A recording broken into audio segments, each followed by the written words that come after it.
course, people who do racism remain very cross about being called racist or being accused of racism. But what do you hear when you're told that they will also need to go home? What that will leave is a mostly but not entirely culturally coherent group of people. Oh, mate. You're quite distressed by this, and I don't like it when that happens on my watch, because I like to comfort people. It's just This one had everything. Free speech outrage, a family terrified by cultural coherence talk, a row over DEI incompetence, a demand to tax extreme wealth, and the question of forgiveness for Prince Andrew, without visible remorse. Callers brought raw experience. The politics felt painfully real. When words from the top trickle down, people feel it at home. I don't agree with anybody celebrating death, right? I couldn't care, any enemies, whatever. I'm not celebrating your death, right? So that is wrong. But let's stop stick to this false outrage. I've had this comment before on LBC, and it went viral. And basically, my viral comment at that time was, I am sick of it. It's hypocrisy. The right talk about free speech, yet they seem to want to shut anybody down on the opposing side. That is fascism, right? And I'm telling you, the papers like Telegraph and the Daily Mail, right? Yeah. They say it's just hurty words when they talk about migrants, just hurty words when they talk about people like LGBT people. But as soon as anybody stands up against any of their lot, this is it. So if we're going to have free speech, we have free speech on all sides, yeah? Not just one side, all sides, right? Okay. But within reason. They know you shouldn't be celebrating a death, and he apologised for that. But let's face it, right? Charlie Kirk, can I just tell you something about Charlie Kirk? You might not have known, right? He celebrated when the Democrats were killed that time. Do you remember there was four of them, a wife, two senators and their wives were killed, right? They were shot, yeah? Right. He celebrated when that happened, right?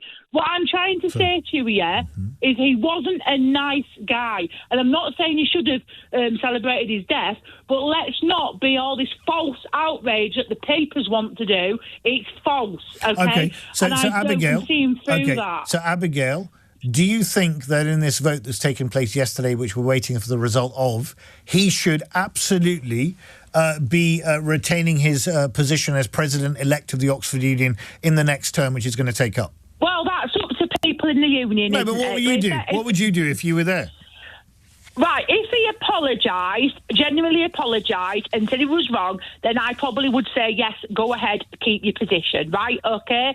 But I think there's a lot of mounting out of molehills just lately, and I think people, if you want my personal opinion about stuff, I honestly think people take their side. Like the first guy, he's biased at the minute because of what's going on with Israel stuff. I don't agree with what's going on with all this. Well, he's not biased. He's just saying it would be quite nice if people didn't, and this is not to do with this particular individual, it'd be quite nice if people didn't say put Zios in the ground. I mean, yeah, I agree. Fair point, isn't it? But it's also, no, I agree with you. It's nasty on that side, but it's also nasty on the other side, right? And I'm sick of it all. I am sick of all of this nastiness and extremism. I agree with you. Abigail, tell me something. You're a very passionate speaker. If you were invited to the Oxford Union, right, and you had dinner with them and you had a nice civilised debate and it was very robust, and then they celebrated your murder, would you think twice about going in the first place? No, but it depends. Okay. So let's, for instance, because I would. Well, okay, you're a nice guy. They're not going to celebrate your death, right? But if you were saying stuff like, if you were saying some really outrageous, like KKK stuff, yeah, Great White Replacement Theory, which what Charlie Kirk talked about, right? If you were saying stuff that was really, really bad, right?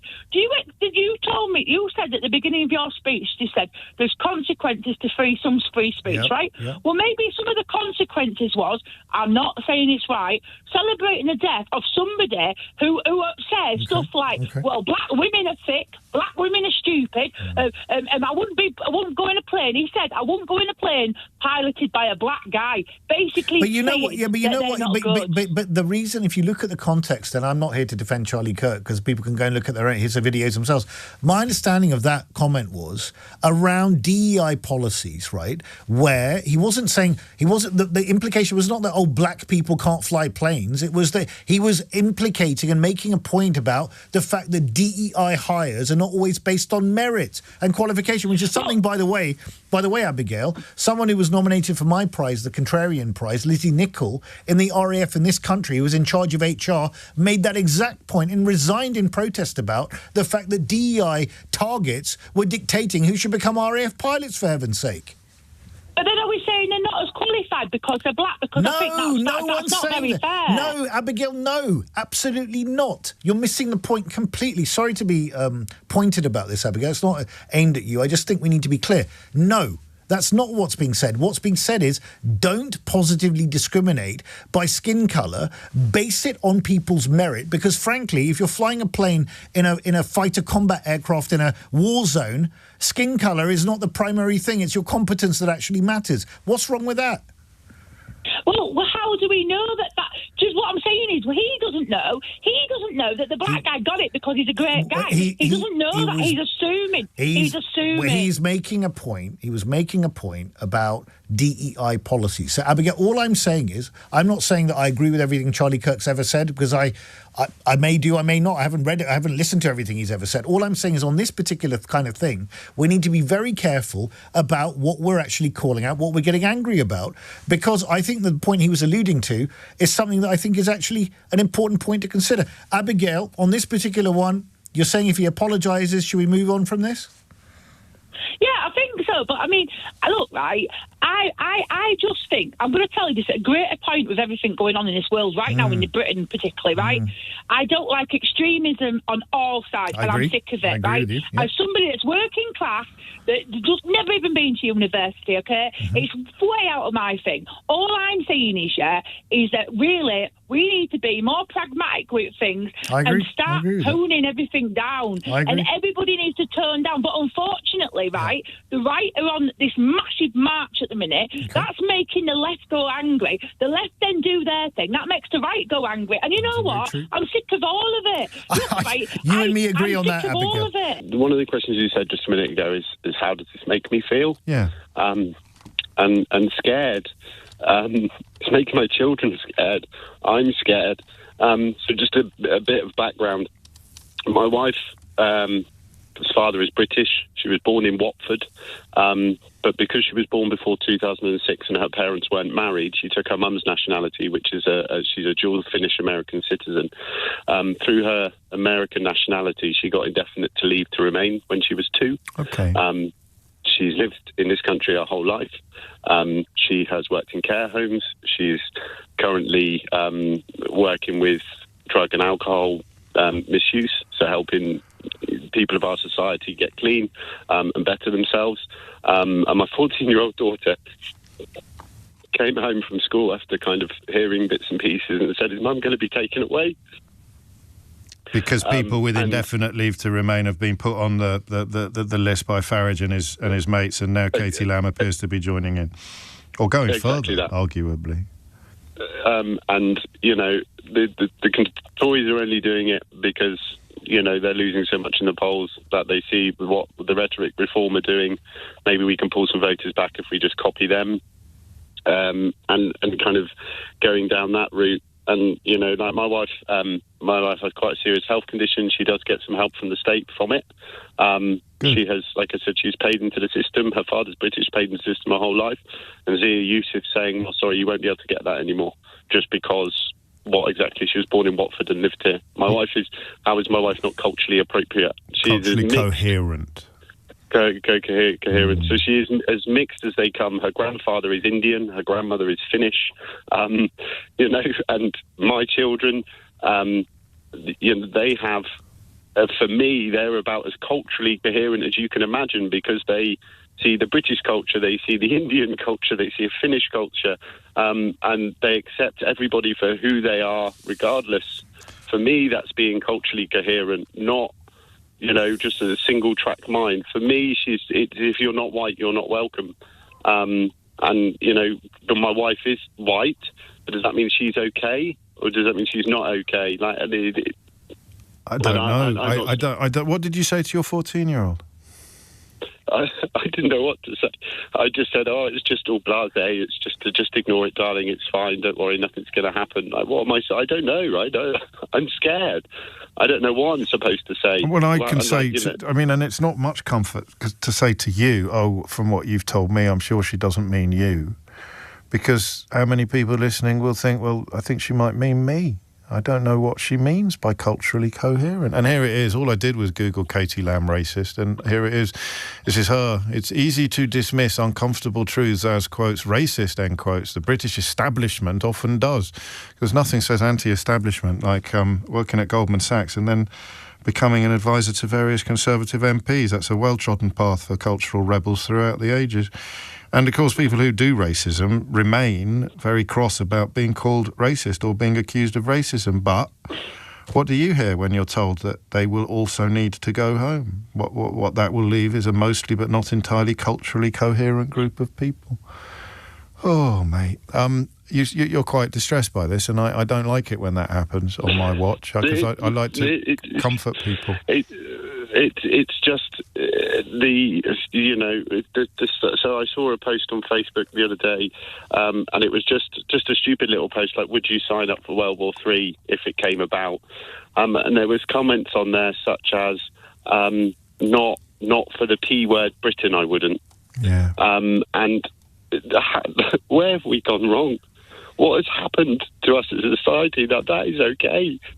It doesn't, and it comes. I'm sorry, it comes from the top down. It comes from Farage and Zia and all the rest of them. That kind of, they're making that those that are. Johnson arguably was an earlier adopter of it, because it's only 12 years since the Sun described Farage as racist or words he said on this programme as racism. Even the Sun knew racism when it saw it in 2014, and then everything changed. Everything sort of began to change. But Johnson and his talk of smiling pickaninnies and women in letterboxes probably played a much bigger part in this process. Because, the fellow using the N-word at the football in Coventry or the person using the P-word on your Facebook page are essentially being told by people like Boris Johnson, Nigel Farage, honest Bob Jenrick, and now Katie Lamb that they're in the right. And it's, you've got GB News, for example. I keep, everything they share is, an immigrant did this, and I'm not saying that what the crimes that they've committed are absolutely abhorrent, and it should be. They are as abhorrent as they would be if they had been committed by someone who's not an immigrant. There's no mystery here or difficulty. No. But the point I'm trying to make is currently down in Devon at the moment. There's quite a lot of it going on, quite a lot of reports of exactly the same crimes. Right. And I keep forwarding them saying, "Do you fancy putting this on your news page?" Because what's the difference? There is no difference. It's exactly the same, except for actually this doesn't follow our narrative because they're not an immigrant or they're not brown. So actually we won't report on that. I think it was 40% of the men arrested at the protests outside that hotel in Epping had previously come to the police's attention over domestic abuse allegations. And these statistics matter, They really do. And so do these words. I've got nothing to add to what Neil said. You could not only hear what he said, you could also hear the pain in his voice. And that's not there by accident. It's put there by people like Katie Lamb. I always find this bizarre, because whenever we look for the money, we never say, how about we get the money from the people who have got the money? We've got a total political failure in the fact that we've got billionaires. I mean, billionaires who pay, but billionaires who do pay a lot of tax, but don't pay nowhere near enough in terms of percentage. Right. We all know this, and that's the other thing. I wish you'd have asked an economist this, but whenever they say, "Oh, there's no growth," why are the billionaires getting richer then? If there's no growth, why are they growing? Personal growth. Yeah, personal wealth growth. Why are they growing? So, do you believe in a wealth tax? Oh, absolutely. I think without it, we're sunk, as was said by Thomas Piketty back in 2014. Yeah. Only be 11 years or so. So wealth tax, capital gains tax on properties over 1.5 million, you'd go for that too? Property tax on, no, not on over 1.5 million, no. I mean, we've got, like, the Candy Brothers building in Knightsbridge, 102 million, wasn't they, going for? I mean, that's, you know, there's a fair bit there, isn't there? You know, there's loads of loopholes we've got. We've had it so many times, haven't we? Google, Starbucks, you know. On the continent, they do much better in France and Italy, getting money out of these people. We're useless at it because and it's the donorship, isn't it? It's the donorship of these political parties, for God's sake. Okay, you know? so you want to tax the rich. Ready to show some compassion, some mercy to Prince Andrew? Good morning. Not an ounce. Okay, so tell me why. Unbelievable. Jonathan Aiken, fair dues, he comes on. As you said, he's had his road to Damascus moment. He has. He was called the perjury. When he was actually in prison that first time, he actually acted as a teacher to the prisoners in there. He taught people to read and write. Yep, he did. Well done. Well remembered, right? Yeah. And since then, he's become a reverend, right? Yep.